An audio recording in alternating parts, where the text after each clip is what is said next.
Guys, here I have Mahi Mahi stock.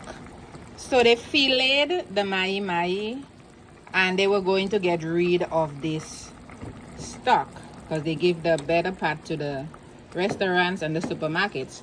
And of course, I like dark meat, so I decided to get this for myself because that is all I need. I just need the gravy because that's where the substance is.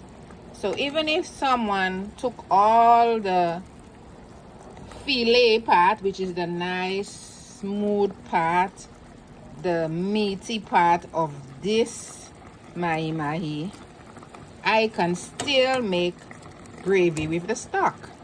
So here it is. Thanks for watching. Don't forget to like, share, subscribe.